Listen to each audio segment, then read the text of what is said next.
देखो अपने चल रहा है कॉची सीक्वेंस की थ्योरम्स हो गई, एग्जांपल्स हो गई। अभी ये सैंडविच थ्योरम हम लोग पढ़ेंगे। तो सैंडविच थ्योरम मैंने कल बताया भी था। इसमें क्या होता है, इसमें आपके 3 सीक्वेंस होते हैं, xn, yn और un। इस प्रकार है कि एक सीक्वेंस जो है दोनों से घिरा हुआ है, एक से छोटा बराबर है प्रत्येक टर्म और दूसरे से बड़ी बराबर है। और पहला सीक्वेंस जाई पे कन्वर्ज हो रहा है और दूसरा सीक्वेंस अगर नीटा पे कन्वर्ज हो रहा है, तो इनका जो ये जो सीक्वेंस है बीच वाला जो un है वो भी उन्हीं पे आपके उन्हीं जो वो जो है उसी पे क्या होगा, कन्वर्ज होगा, उन्हीं के बीच में कन्वर्ज होगा। तो अपन का पहले स्टेटमेंट लिख देते हैं। देखो क्या है, यदि xn बाई एन un कोई 3 अनुक्रम इस प्रकार है such that let xn y n un with 3 sequences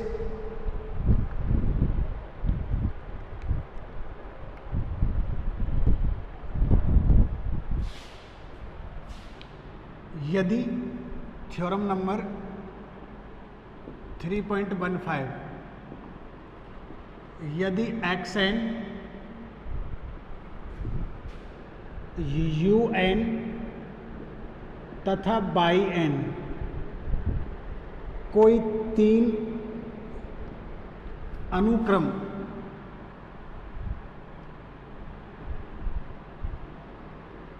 अनुक्रम इस प्रकार है कि फर्स्ट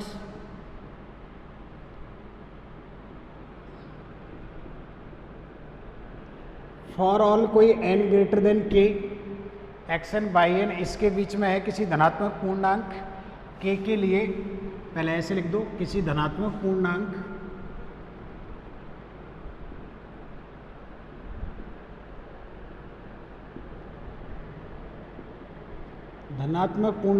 k के लिए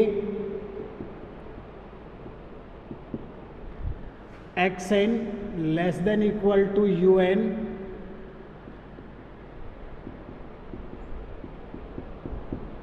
तथा xn कन्वर्ज होता है जाई, दोनों जाई पे कन्वर्ज होते हैं,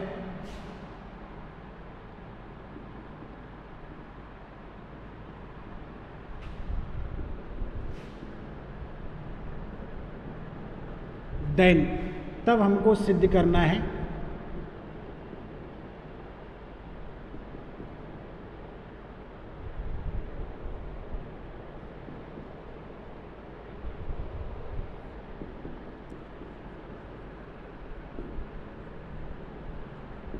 अब इन इंग्लिश देखो तो क्या दे रखा है, if xn un and yn are 3 sequences such that for any integer k xn less than yn xn less than un less than equal to yn for all n greater than k and the sequence xn and yn converges to xi, limit xi आ रही है, इसका मतलब क्या है, converges to क्या है आपके xi, ठीक है, ये xi पे कन्वर्ज होते हैं। और अगर ये xi पे कन्वर्ज होते हैं देन जो लिमिट ऑफ un है आपके वो भी क्या आएगी, आपके क्या आएगी, xi आएगी, ठीक है भाई। तो ये आपके सीक्वेंस दे रखे हैं 3, तो अपन प्रूफ करते हैं। देखो मान लेते हैं,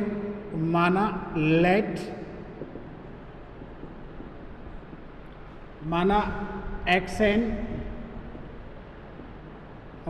yn कोई 2 अभिसारी अनुक्रम है, अभिसारी अनुक्रम है, कन्वर्जेंट सीक्वेंस,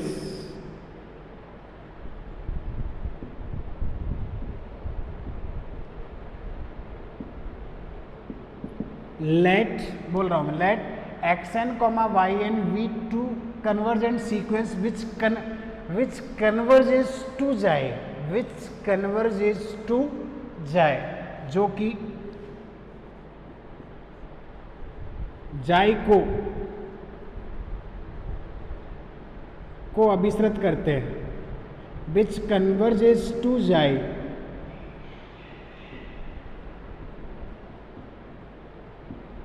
अतः so by the definition of convergent sequence, so by the definition of convergent sequence, अतः अभी सारी अनुक्रम की परिभाषा से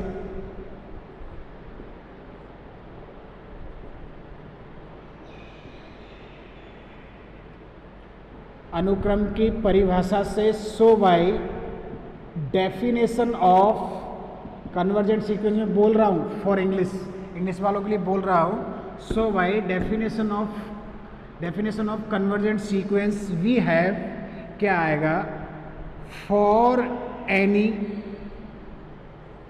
epsilon greater than 0 there exists a natural number n1 belongs to n which depends on epsilon only such that xn minus xi is always less than epsilon for all n greater than n1. Equation number क्या 1.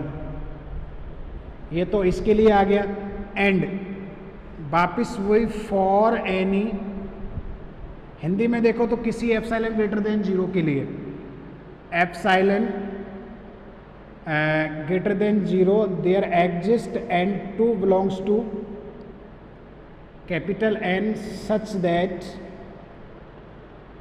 x by n minus xi less than epsilon for all n greater than n2. Point number आपके क्या आ गया 2 आ गया. ठीक है, ये point number क्या हो गया आपके 2 हो गया. अब इसने दिया है xn बाई n और un इनके किनके बीच में है, इनके बीच में है. ठीक है, अब इसका मतलब क्या है, पहले इक्वेशन फर्स्ट का मतलब देख लो. इसका मतलब दिखे फ्रॉम इक्वेशन नंबर फर्स्ट से आएगा minus epsilon less than X N minus xi less than plus epsilon for all n greater than n1. Epsilon xi add कर दो तो xi minus epsilon XN plus xi plus epsilon for all n greater than n1, n greater than equal to n1. Equation number 3 तथा 2 से क्या result आ रहा है आपके, from 2 we have minus of epsilon less than yn minus का xi less than epsilon for all n greater than equal to n2. कि इसका मतलब होता है माइनस एप्सिलॉन से बड़ा है और प्लस एप्सिलॉन से क्या है, छोटा है. ठीक है, अब वापस जाई ऐड कर दो तो जाई ऐड कर दिया तो जाई माइनस एप्सिलॉन yn और xi plus epsilon n greater than equal to n2. Point number 4. So let अब माना ये जो है आपके कौन n0 अपन ने मैक्सिमम ले लिया, मैक्सिमम ऑफ ले लिया n1 n2 and k. n1 n2 and किस का मैक्सिमम लिया है, k का. अब देखो इन दोनों का तो लेना ही था क्योंकि इन दोनों की जगह एक नंबर लाना था. अब ये k क्यों लिया, क्योंकि ये जो कंडीशन है वो k के लिए सेटिस्फाई हो रही थी ना पहले. तो अब किसके लिए मैक्सिमम, भाई मैक्सिमम से बड़ा बराबर, इसका मतलब k से तो बड़ा बराबर होगा. देन क्या प्राप्त होगा, देन आपके एक तो xn less than equal to yn un less than equal to क्या होगा yn for all n greater than n0. Equation number 5. And 3 और 4 से क्या आएगा, 4 से आएगा आपके ये जो है xi minus epsilon less than equal to xn xi plus epsilon for all n greater than n2 and xi minus epsilon by n xi plus epsilon for all n greater than equal to n2. Point number 5 और point number 6. So by अतः समीकरण 5/6 से समीकरण 5 व समीकरण 6 से क्या result आएगा, देखो एक्स एन और बाई एन के बीच में कौन है, यू एन। तो देखो एक्स एन किस सबसे छोटा एक्स एन है, एक्स एन किससे छोटा है, जाई माइनस एप्सिलॉन से छोटा कौन है, एक्स एन। यहाँ से एक्स एन से बड़ा बराबर कौन है, यू एन, ठीक है। यू एन से बड़ा बराबर कौन है, वाई एन, और वाई एन से बड़ा कौन है, xi plus epsilon for all n greater than n naught. हो गया ना, सबके लिए हो गया। देखो बाई एन को देखो तो बाई एन दोनों के बीच में है, एक्स एन को देखो तो एक्स एन इन दोनों के बीच में है, यू एन को देखो तो यू एन भी इन दोनों के बीच में, सारा का सारा सारे के सारे आ रहे हैं इसमें। दिस इम्प्लाइज या which implies that xi minus epsilon is less than u n less than xi plus epsilon for all n greater than n naught. वापिस से जाई घटा दो तो माइनस का एप्सिलॉन बचेगा, less than u n minus xi कर दिया, लेस देन एप्सिलॉन कर दिया, for all n greater than n naught. This implies that u n minus xi less than epsilon for all n greater than n naught. This implies that limit of n tending to infinite un equal to कितना आ गया, जाई। This implies that, इसका मतलब for epsilon greater than 0 के लिए एक n not इस प्रकार है कि ये इस पे कन्वर्ज हो रहा है, इसका मतलब ये सीक्वेंस जो है आपके किस पे कन्वर्ज होगा, जाई पे कन्वर्ज होगा। तो सैंडविच थ्योरम यही कहती है कि किसी इंटीजर n के लिए वो दो के बीच में हो, एक सीक्वेंस दो के बीच में, दो के बीच में, और अगर वो दोनों सीक्वेंस एक ही पे कन्वर्ज हो रहे हैं तो वो भी उसी पे ही क्या होगा, कन्वर्ज होगा। जैसे इसका एक एग्जाम्पल लेके देख ले अपन, एक एग्जाम्पल ले लेते हैं अभी इसी का जिसमें ये यूज होगा।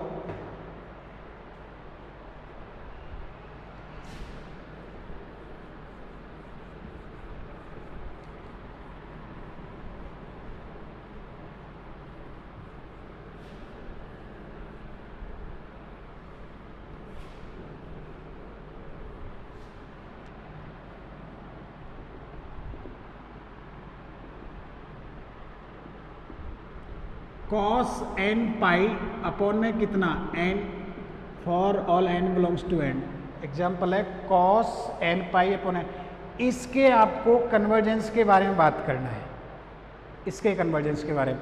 तो since mod of x N निकाले, mod of cos n pi upon n निकाले, तो ये हमेशा 1 अपॉन n से छोटा बराबर होगा for all n belongs to n, because cos of n pi जो होता है इसकी मॉडुलस वैल्यू क्या होती है, 1 होती है, दैट इज -1 से छोटा बराबर होता है cos n बड़ा बराबर, और 1 से छोटा बराबर होता है for all n belongs to r। Natural number में r के लिए भी होता है, ये तो r के लिए भी होता है, लेकिन अपन को तो सिर्फ नेचुरल नंबर के लिए करना है, तो नेचुरल नंबर दिखा दीजिए। ये 1 अपॉन n से क्या आ गया आपके, छोटा आ गया ना, 1 अपॉन n से छोटा। This which implies that mod of x n less than equal to कितना आ रहा है, 1 अपॉन n, बट हम जानते हैं limit n tending to infinite 1 upon n की वैल्यू क्या होती है, 0। ये 0 पे कन्वर्ज होता है, so the limit n tending to infinite x n भी क्या होगा, 0। वाई कौन सी थ्योरम, वाई सैंडविच थ्योरम।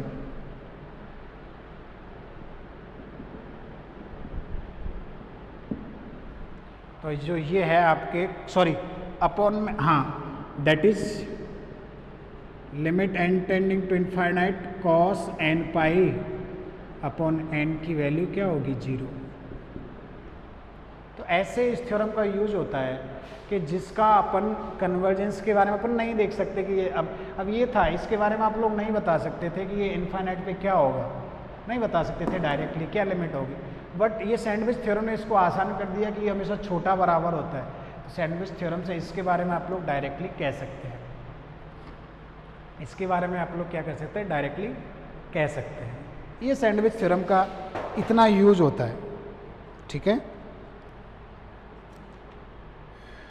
ये आप कहो कि सर उसमें तो मॉड नहीं था, इसमें मॉड लगा दिया, तो ये सैंडविच थ्योरम की कोरलरी चलती है एक, कि एक्स-एन और बाई-एन दो सीक्वेंस इस प्रकार है कि एक्स-एन कोरलरी उपप्रमेय कहते हैं। For all n belongs to n के लिए अगर इनकी मॉडुलस वैल्यू इसी के नीचे दे रखी है आपको किताब में कि mod of x n mod of y n से छोटा हो और limit of n tending to infinite x n की वैल्यू अगर 0 है तो limit of n tending to infinite y n की वैल्यू भी क्या होगी, सॉरी वाई एन की वैल्यू 0 है तो एक्स एन की वैल्यू भी क्या हो, कॉर्लरी है। या फिर डायरेक्ट आप लोग सैंडविच थ्योरम से कहो तो सैंडविच थ्योरम से भी हो जाता है। नेक्स्ट थ्योरम देखें,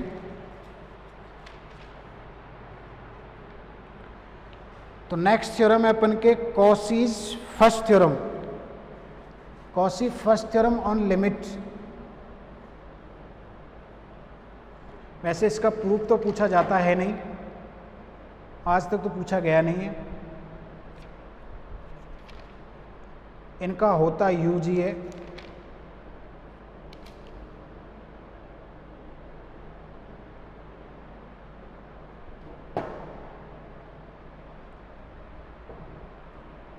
इसके बाद एक थ्योरम है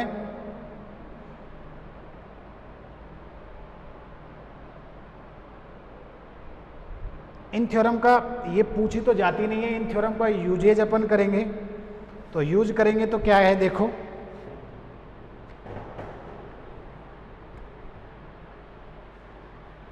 थ्योरम नंबर दे रखा है, इनको समझ लीजिए, इनका यूज करेंगे अपन क्वेश्चंस में आगे। थ्योरम तो यही पूछी जाती है सैंडविच, बाकी आगे की थ्योरम अभी तक पूछी गई नहीं है आप लोगों से, आपके एग्जाम में जो होगी उसमें।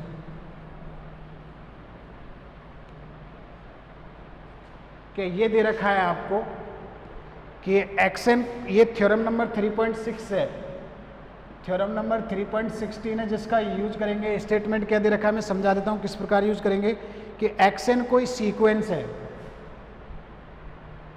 एक्सएन कोई सीक्वेंस है, एक्सएन नॉट इक्वल टू 0 है for all n belongs to n, ठीक है। और आपको ये दे रखा है कि limit of n tending to infinite xn plus 1 upon xn, lambda आ रहा है, लैम्डा जहाँ पे mod of lambda less than 1 है, देन जो लिमिट होगी n tending to infinite xn, उसकी वैल्यू क्या होगी, 0 होगी। तो लिमिट है जो xn है आपके, वो किस पे कन्वर्ज होगा, 0 पे। यदि इसकी nth टर्म जो n+1 भी टर्म है और उसका रेशो अगर 1 से छोटा आ जाता है, लैम्डा आ रहा है जिसका मॉडुलस वैल्यू 1 से छोटा है, यानी -1 से और 1 के बीच में होता है, तो जो आपका सीक्वेंस है वो कन्वर्ज किस पे करेगा, नॉट इक्वल टू 0 था, सीक्वेंस कन्वर्ज किस पे करेगा, 0 पे। फिर आता है Cauchy's first theorem on limit, Cauchy's first theorem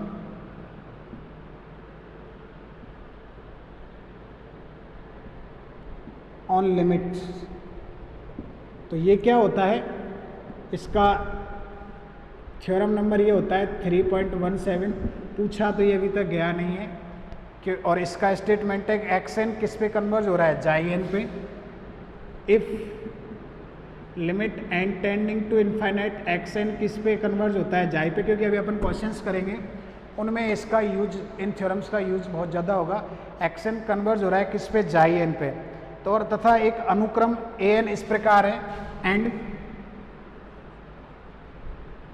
an be a sequence एक अनुक्रम है such that an equal to है x1 plus x2 plus dot dot dot up xn divided upon n, then n tending to infinite an की value भी क्या होगी आपके, 0, sorry जाई होगी। अब ये कॉसी फर्स्ट थ्योरम का मतलब समझना है, इसका प्रूफ तो पूछ नहीं रहा है, इसका यूज बहुत ज़्यादा, मतलब क्या है, ये कहना क्या चाह रही है, ये कहना चाह रही है कि सीक्वेंस अगर जाई पे कन्वर्ज होता है तो एक ऐसा सीक्वेंस बनाएं जो उसका मीन निकालते हैं, मीन स्टैटिक्स में mean total number of n जितने हैं उनका सम अपॉन n, उनका अगर आप लोग सीक्वेंस बनाए तो वो भी किस पे कन्वर्ज होगा, आपके जाई पे ही कन्वर्ज होगा। इसको कहते हैं कॉसीज फर्स्ट थ्योरम। अभी मैं बताऊंगा, एग्जांपल बताऊंगा आपके आगे आएगा। और इसका एग्जाम्पल आपको देखना है तो मैं बता देता हूँ, इसका एग्जाम्पल भी आपको छांट के यहीं करवा देता हूँ। देखो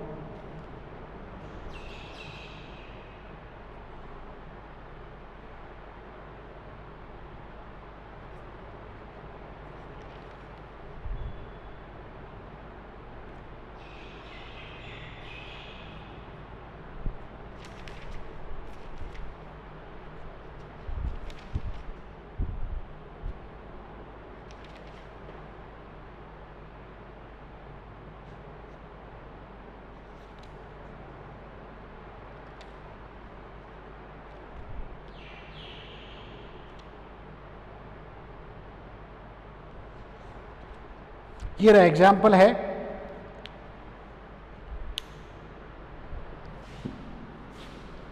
कॉसी फर्स्ट थ्योरम का।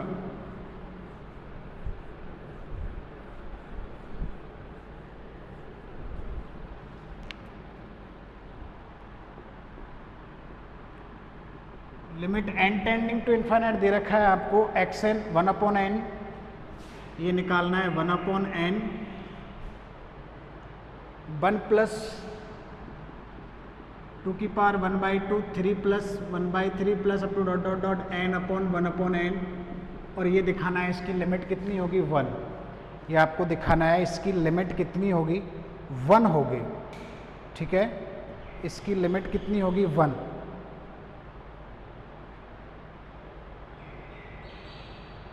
तो इसको हम इस थ्योरम की सहायता से करें। वैसे तो आप लोग इसको निकाल नहीं सकते, जानते हैं हम लोग नहीं निकाल सकते, इसमें कॉसीज फर्स्ट थ्योरम यूज होगी। तो कैसे होगी, तो मान लेते हैं सबसे पहले इसका सॉल्यूशन देखो। मान लिया x N equal to n की पावर 1/n, क्योंकि ये जो आपके ये थ्योरम है कॉसी फर्स्ट थ्योरम आपके एक्स एन जाई पे कन्वर्ज होता है। सबसे पहले एक्स एन ढूंढना पड़ेगा, तो यहाँ पे आपको जैसे ही कॉसियन दिखे आप लोग सबसे पहले चूज करोगे एक्स एन, और एक्स एन इस प्रकार चूज करो कि सारी टर्म्स का मैनर एक ही हो। तो सारी टर्म्स क्या आ रही है, खुद की पावर में 1/स्वयं खुद आ रहा है, तो n की पावर 1/n ले लिया। अब आप लोग ये दिखा दो कि ये जो कन्वर्ज होता है ये किस पे कन्वर्ज होता है, 1 पे कन्वर्ज होता है। तो आप लोगों का वो भी किस पे कन्वर्ज हो जाएगा, 1 पे। तो पहले इसको प्रूफ करना 1 पे। वैसे तो मैं आप लोगों को काफ़ी बार बता चुका हूँ कि n की पावर 1/n की वैल्यू कितनी होती है 1, लेकिन यहाँ पे अपन डायरेक्टली यूज नहीं करेंगे, यहाँ पे इसको दिखाना पड़ेगा। तो कैसे दिखाएंगे, ध्यान से देखो।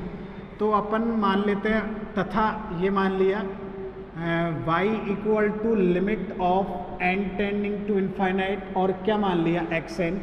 This implies that y equal to limit of n tending to infinite n की पावर 1/n। y का वैल्यू निकालना है, दोनों तरफ log ले दो, तो log by limit n tending to infinite log function. ऐसे आप लोग log ऑफ लिमिट लगो ना तो लिमिट अंदर चली जाती है, limit of log of n और 1/n हो जाएगा। ये आपके बनेगा फिर limit n tending to infinite, limit n tending to infinite 1/n और log n, ठीक है। log n/n ये इनफाइनाइट अपॉन इनफाइनाइट फॉर्म बन रहा है, रूप का बनता है, क्योंकि n tending to infinite log n भी इनफाइनाइट होता है n। तो इसमें आप DL हॉस्पिटल रूल लगाएंगे, y DL Hospital rule. DL Hospital rule क्या कहता है कि अगर इनफाइनाइट अपन इनफाइनाइट फॉर्म में हो तो n टेंडिंग टू इनफाइनाइट ऊपर वाले का ऊपर डिफरेंशिएशन अलग कर दो उसी के रेस्पेक्ट में जिसका फंक्शन होता है log n का 1/n, और n का नीचे वाले का अलग हो जाएगा, 1/n का नहीं नीचे वाले का अलग हो जाएगा। This implies that limit of n tending to infinite ये 1/n आ गया, और इसकी वैल्यू क्या आएगी 0।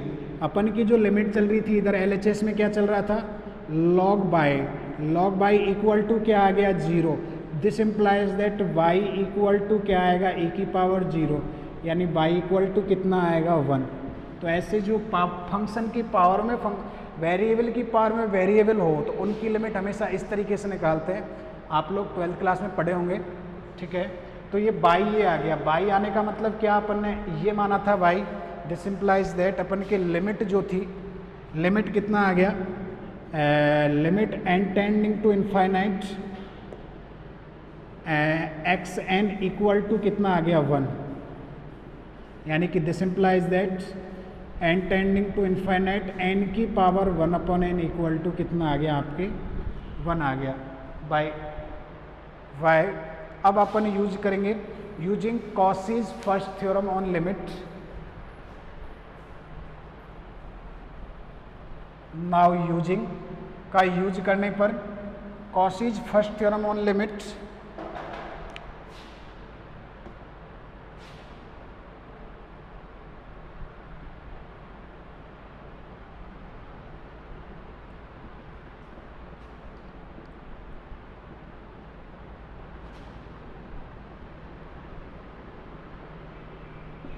कॉसी के प्रथम प्रमेय का प्रयोग करने पर यूज करने पर क्या यूज करने पर अगर limit of n tending to infinite if x N equal to क्या हो जाई हो then limit of n tend to infinite x1 x2 dot dot dot up to xn upon n भी क्या आएगा जाई आएगा। दिस implies that hence limit of n tending to infinite 1 plus 2 की power 1 upon n plus 1 upon 2 3 की power 1 upon 3 plus dot dot dot n की power 1 upon n divided upon n की value कितनी हो जाएगी 1। तो ऐसे इस कॉसी थ्योरम का अपन यूज करते हैं, कॉसी फर्स्ट थ्योरम का यूज करते हैं। ठीक है, और कोई एग्जांपल है तो मैं और बता देता हूँ आप लोगों को। देखो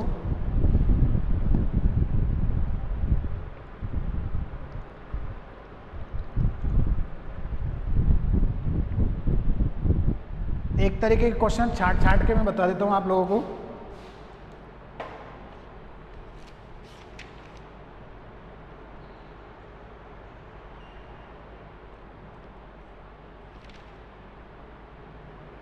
हाँ, ये इसी का एग्जाम्पल है, एक्सरसाइज 3rd सी का क्वेश्चन नंबर फर्स्ट का फर्स्ट क्या आपको दिखाना है limit n tending to infinite 1 upon n 1 plus 1 upon 2 plus 1 upon 3 plus dot dot dot 1 upon n की वैल्यू क्या होती है 0 होती है। क्वेश्चन नंबर फर्स्ट है, इसकी वैल्यू आपको 0 प्रूफ करना है, ये आपको शो करना है। तो इसका सॉल्यूशन अपन जब लिखेंगे तो वही मान लेंगे लेट माना एक्स एन इक्वल टू क्या है 1 upon n for all n belongs to n, x N equal to ये वाला मान लिया। Since limit n tending to infinite 1 upon n की वैल्यू अपन पहले प्रूफ कर चुके थे क्या होती है 0। किस प्रकार प्रूफ किए थे, या तो इससे प्रूफ कर दो, किससे, इससे प्रूफ कर दो कन्वर्जेंट होगा, लिमिट ये वाली होगी। हाँ, कन्वर्जेंट सीक्वेंस तो है ही, बाउंडेड है, डिक्रीजिंग सीक्वेंस है, ऊपर की तरफ से लो और ऊपर तरफ से दोनों तरफ से बाउंडेड है, तो कन्वर्जेंट तो होगा। तो 0 लिमिट का किस प्रकार प्रूफ किया था मैंने, आप लोगों को ध्यान हो तो एक तो एप्सिलॉन वाला प्रूफ किया था कि नहीं एप्सिलॉन वाला, और इसके शायद मैंने 2 प्रूफ किए थे, एक तो एप्सिलॉन वाला किया था और एक और किया था, वो मुझे ध्यान नहीं है कि इसकी डिफरेंस 0 से निकाल दो और इसमें आर्किमिडियन प्रॉपर्टी यूज कर दो। अपन ने किया था कि 1 अपॉन एन माइनस 0 का डिफरेंस 1 अपॉन एन आया था, इसको एप्सिलॉन से छोटा मान लिया। आर्किमिडियन प्रॉपर्टी से n into epsilon greater then 1 होता है, यहाँ से n की वैल्यू 1 अपॉन एप्सिलॉन आ गई, इसको n नॉट ले लिया, तो ये कंडीशन को क्या कर गया था आपके सेटिस्फाई कर गया था। तो ये इसकी वैल्यू हम वैसे भी जानते हैं कि ये 1 अपॉन एन होता है। So by Cauchy's first theorem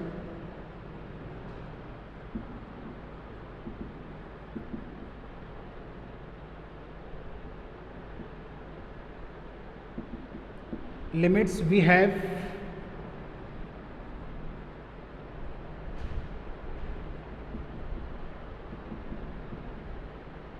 x n divided by n equal to क्या आएगा 0। hence limit n tending to infinite x 1 plus 1 upon 2 plus 1 upon 3 plus up to so on plus 1 upon n divided by n equal to क्या होगा 0। तो ऐसी कई terminology आपको मिले, यहाँ के अलावा भी कहीं भी मिले, तो ये कॉसीज फर्स्ट थ्योरम से ही होती है और इनकी वैल्यू क्या होती है 0 होती है। इसमें इसने एक और क्वेश्चन दे रखा है, देखो क्या सेकंड क्वेश्चन और दे रखा है, इसकी वैल्यू भी क्या होती है, 0 होती है।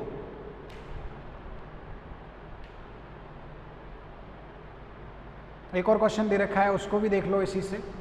फिर इसका कॉसी का second theorem, third theorem, 3 theorems होती है, वो पढ़ेंगे।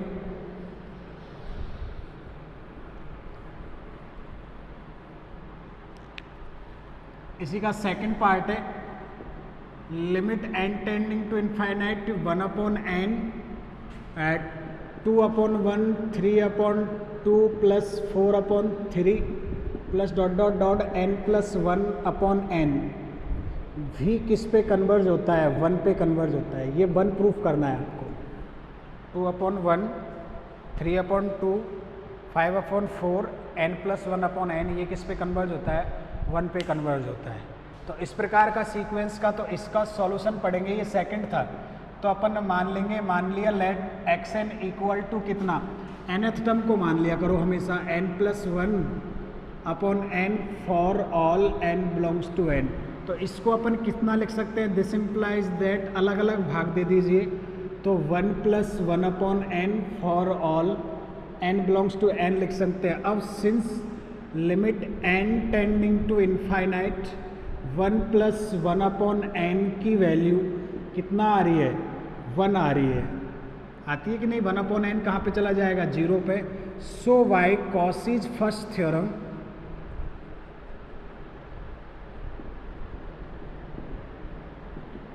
थ्योरम ऑन लिमिट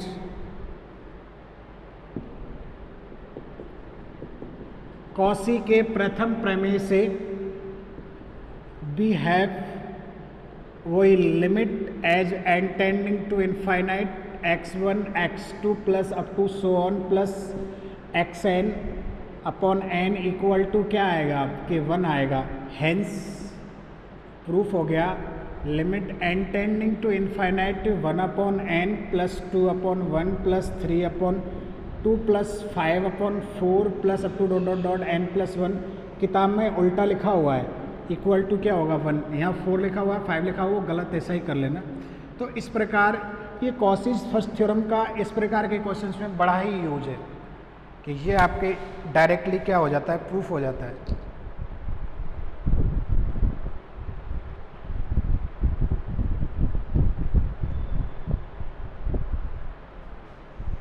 ठीक है, ये कॉसी फर्स्ट थ्योरम। अब कॉसी सेकंड थ्योरम देख लीजिए। कॉसी का सेकंड थ्योरम क्या होता है,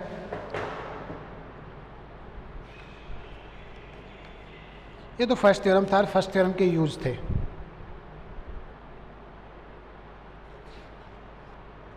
quasi second theorem on limit, next उसका स्टेटमेंट देख लीजिए पहले, फिर उसके क्वेश्चंस करेंगे छांट छांट के।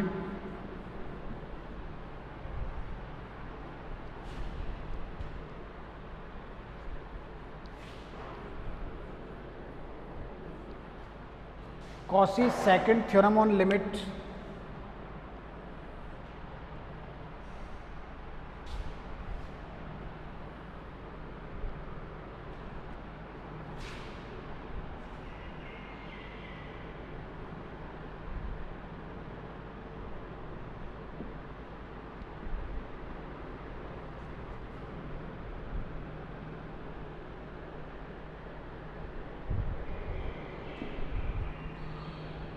कॉसी के सीमा का द्वितीय प्रमेय, हिंदी में कहते हैं कॉसी के या कॉसी का सीमा का द्वितीय प्रमेय।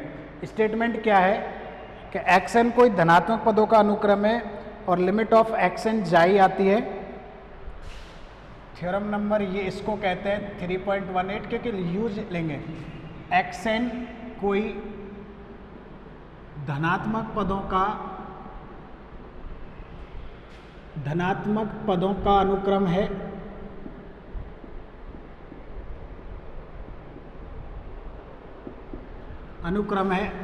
तथा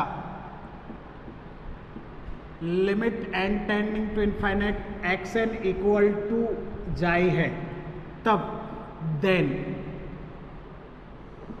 limit n tending to infinite x1 x2 dot dot dot xn 1/n की वैल्यू भी कितनी होगी, जाई होगी।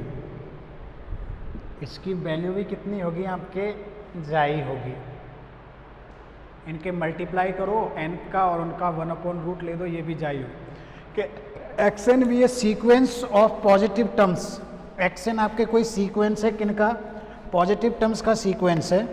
तो आपको दिखाना है, फिर वो जाई पे कन्वर्ज होता है, तो आपको दिखाना है उनके मल्टीप्लिकेशन से जो बन रहा है sequence x1 x2 dot dot dot xn, उसका nth रूट ले दें अपन, तो वो भी किस पे कन्वर्ज होगा, जाई पे। तो इसका प्रूफ तो पूछा जाता नहीं है, वैसे प्रूफ है छोटा सा इसका। लॉग लेके आप लोग प्रूफ कर सकते हो, y1 equal to log n ले लो और लॉग लेके इसको क्या कर सकते हो, प्रूफ कर सकते हो। बाकी इतना कोई बड़ा है नहीं, ठीक है। तो इसका क्वेश्चंस का यूज़ देखिए।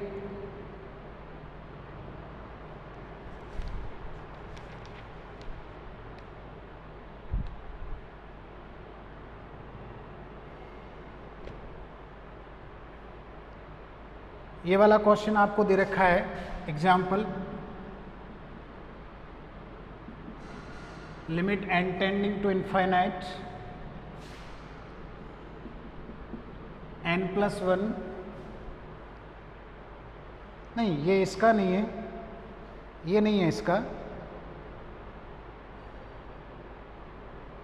ये नहीं है इसका, ये तो इससे पहले वाली थ्योरम का है। या फिर पहले इसका एग्जाम्पल से पहले एक थ्योरम और समझ लीजिए। 3.9 क्या कह रहा है, इसी का है कॉसीज का थर्ड थ्योरम। 3.19 xn कोई सीक्वेंस है पॉजिटिव टर्म्स का, धनात्मक पदों का अनुक्रम है, such that xn be a sequence, फिर दोनों के एक साथ करेंगे, be a sequence of positive terms, वही हिंदी में ऊपर लिखा हुआ है,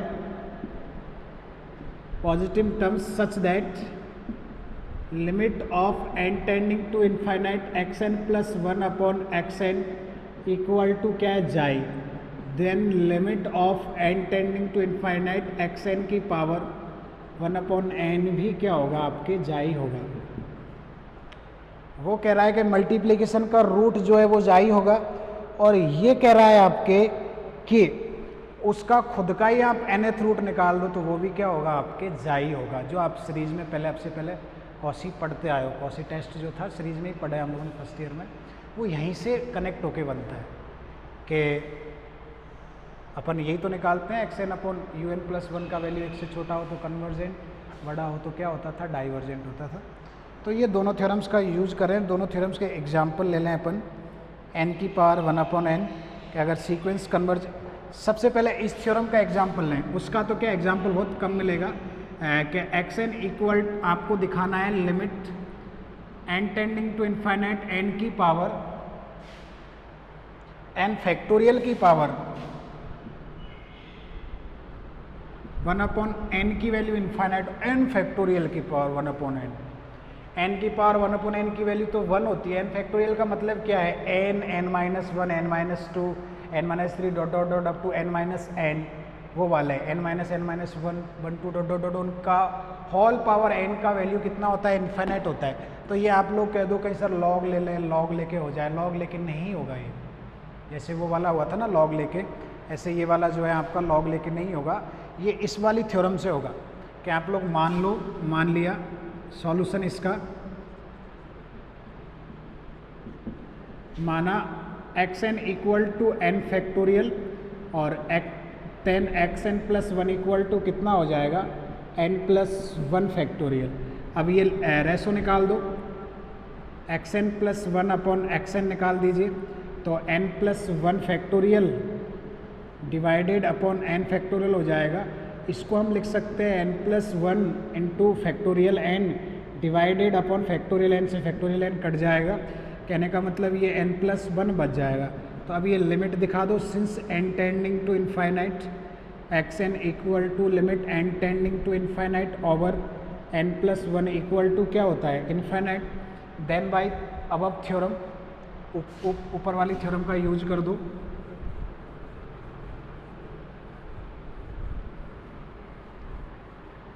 then by y theorem number 3.19 we have प्रमेय 3.19 से क्या आएगा, limit of n tending to infinite x n की पावर 1/n की वैल्यू क्या होगी आपके, इन्फाइनाइट होगी। ठीक है, तो limit n tending to infinite n factorial n की पावर 1/n, इसको कहते हैं Cauchy's third theorem on limit. Cauchy's third theorem on limit कहते हैं इसको, नाम नहीं दे रखा। ठीक है, इसी प्रकार का एक और एग्जाम्पल है, देखो क्या कि आपको एग्जाम्पल दे रखा है limit n tending to infinite n की power n upon n factorial की पावर 1/n। ये बड़े ही कम्पिटिटिव एग्जाम्स में आए हुए एग्जाम्पल है, इसकी वैल्यू होती है e। ये कम्पिटिटिव एग्जाम्स में आते भी है, ये वाले जो एग्जाम्पल्स है काफ़ी अच्छी एग्जाम्स में आते हैं। तो इसको करें अपन, तो पहले इनका रेशो निकाल दो।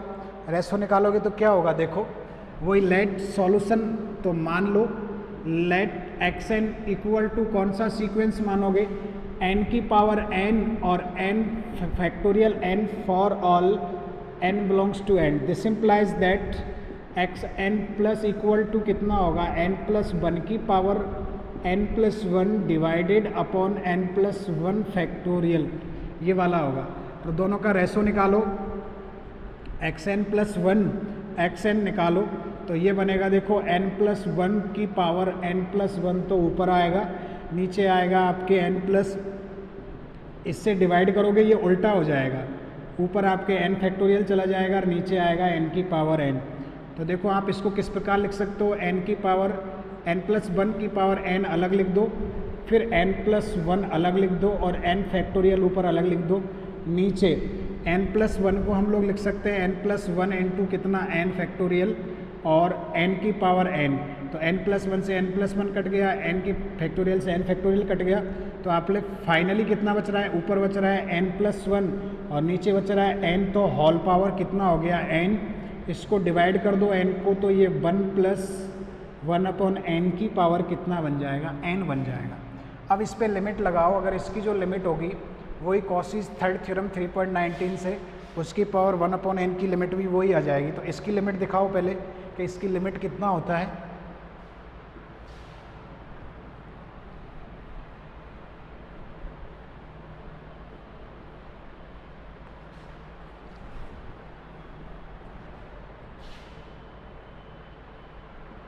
तो लिमिट दिखाओ, since n tending to infinite x N plus 1 upon X N, तो limit n tending to infinite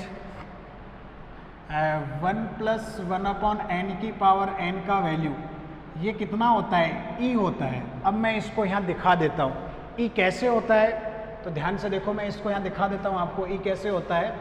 तो वही लेके चलो, मान लो y equal to limit n tending to infinite 1 plus 1/n की पावर कितना n, ये e होता है। तो अपन के वो भी वहाँ से वो हो जाएगा, पर ये कैसे होता है वो और एक बार देख लीजिए। y इक्वल टू हमने ये मान लिया, अब ले दो दोनों तरफ log y equal to limit of log अंदर चला जाएगा, log ऑफ 1 प्लस 1/n की पावर कितना n, 1/n की पावर कितना हो जाएगा n।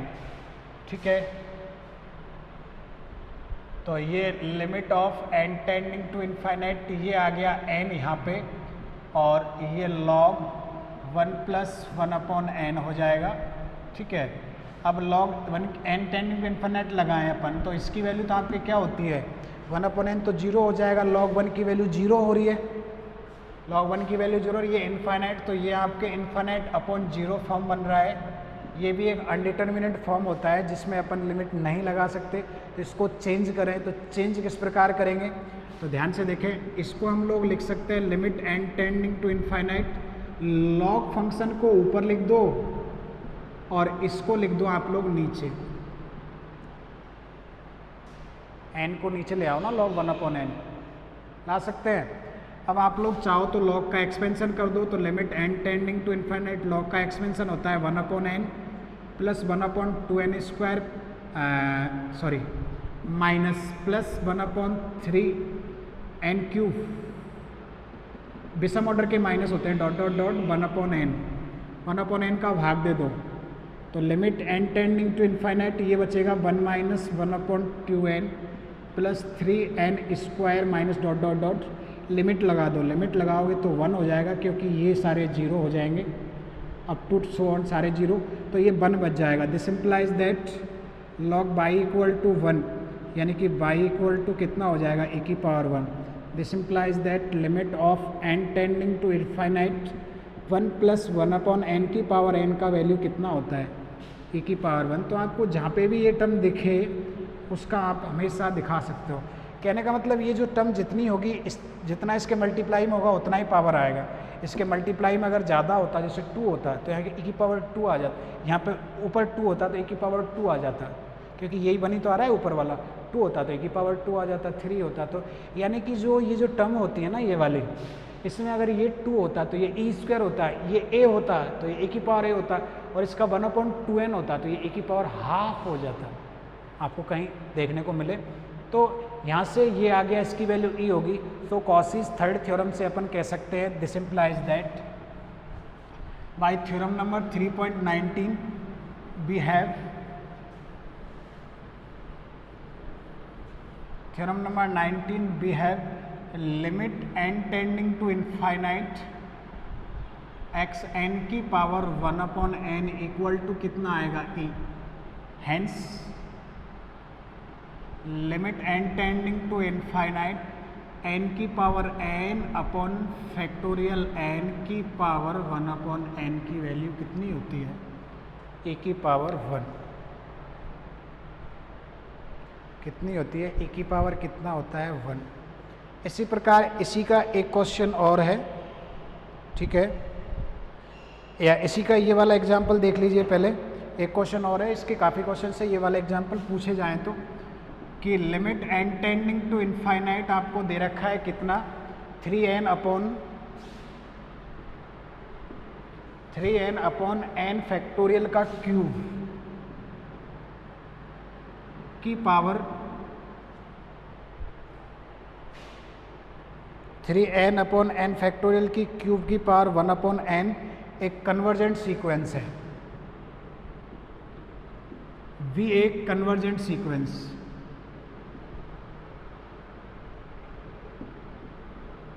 तो अपन के पास बहुत तरीके हैं, लेकिन यहाँ पे लिमिट वाले तरीके से दिखा देते हैं। मैंने बताया था कि अगर लिमिट फाइनाइट आती है तो सीक्वेंस कन्वर्जेंट होता है, लिमिट फाइनाइट नहीं आती है तो सीक्वेंस क्या होता है, डाइवर्जेंट होता है। तो इसके सॉल्यूशन में हम उसी से लिखेंगे, वी नो दैट, हम जानते हैं, we know that if limit n tending to infinite xn अगर एक फाइनाइट नंबर आता है, हम जानते हैं कि अगर ये लिमिट एक परिमित राशि हो, हम जानते हैं लिमिट एक कौन सी राशि हो, परिमित राशि, देन तब xn एक अनुक्रम xn अभिसारी होता है, देन xn भी एक कन्वर्जेंट अभिसारी होता है। तो आप लिमिट दिखा दो सीक्वेंस का, ये लिमिट फाइनाइट नंबर, यानी कि दिस इम्प्लाइज दैट हमको ये दिखाना है limit n tending to infinite 3 की power n upon n factorial की पावर n फैक्टोरियल का क्यूब अपॉन 1/n एक कौन सा नंबर है, फाइनाइट नंबर। तो ये क्या हो जाएगा, आपके कन्वर्जेंट हो जाएगा। ये फाइनाइट नंबर नहीं है तो कन्वर्जेंट नहीं होगा।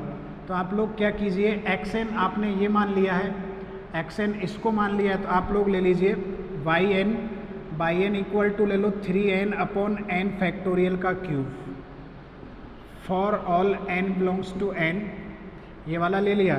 तो अब बाई n प्लस 1 निकाल दीजिए, तो बाई n प्लस 1 निकालोगे तो 3n प्लस 3 हो जाएगा, और ये n प्लस 1 फैक्टोरियल का क्या हो जाएगा, क्यूब। अब दोनों का रेशो निकालो, तो रेशो निकालते हैं इधर, तो रेशो निकालेंगे तो देखो क्या बनेगा,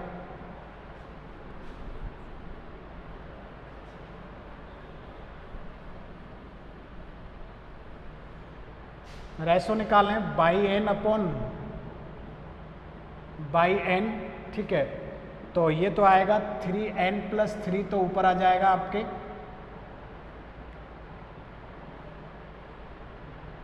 नीचे आएगा n+1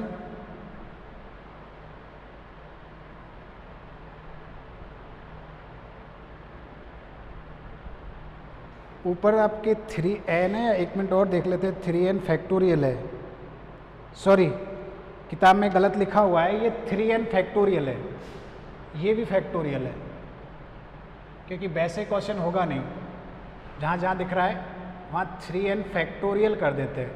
ये भी 3n फैक्टोरियल है, तो ये भी 3n+3 फैक्टोरियल हो जाएगा, ठीक है। तो 3n+3 factorial upon n+1 factorial का क्यूब, ठीक है, इनटू ये उल्टा हो जाएगा, n फैक्टोरियल का क्यूब तो चला जाएगा ऊपर और नीचे हो जाएगा आपके पास 3n फैक्टोरियल। तो इसको सॉल्व करो, तो इसको 3n को तो कर सकते हो आप लोग,